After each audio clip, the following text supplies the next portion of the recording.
Mesdames et messieurs, bonjour, bienvenue dans votre rubrique La Revue des titres de ce vendredi 17 novembre 2023 sur votre chaîne préférée Speedline Télévision.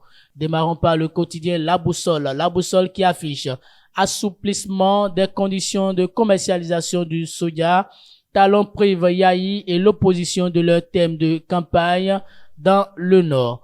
Depuis plusieurs mois, les producteurs du soja sont interdits d'exportation et le prix de leurs produits est fixé par le gouvernement. Cette décision avait fait couler beaucoup d'encre et de salive en son temps.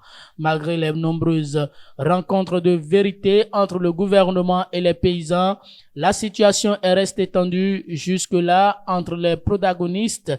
Au nord du Bénin, les réfractaires sont traqués de toutes parts par les forces militaires. Les acteurs étaient donc à couteau tiré jusqu'à hier, jeudi 16 novembre 2023, date à laquelle le gouvernement a officiellement décidé de réviser ses conditions contraignantes.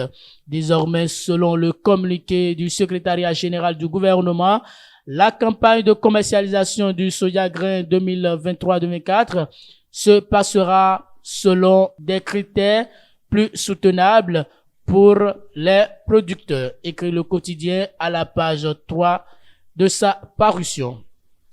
Toujours avec la boussole, sans salaire révalorisé depuis décembre 2022, les conventionnés du CNHU HKM implorent l'indulgence de Talon. Face à la crise économique qui frappe de plein fouet le monde, le gouvernement de Patrice Talon a décidé de soulager les fonctionnaires béninois en revalorisant leur salaire. L'objectif étant de renforcer leur pouvoir d'achat et de leur permettre d'avoir une vie plus décente. Plus de détails à la page 3 de ce quotidien. Et pour finir avec le même quotidien, en ce jour au Niger, Soro dénonce l'ingratitude de Ouattara. Passons à présent au quotidien Le Figaro qui titre « Organisation des élections générales de 2026, pourquoi jeter de l'opprobre sur le processus? À qui profite le crime ?»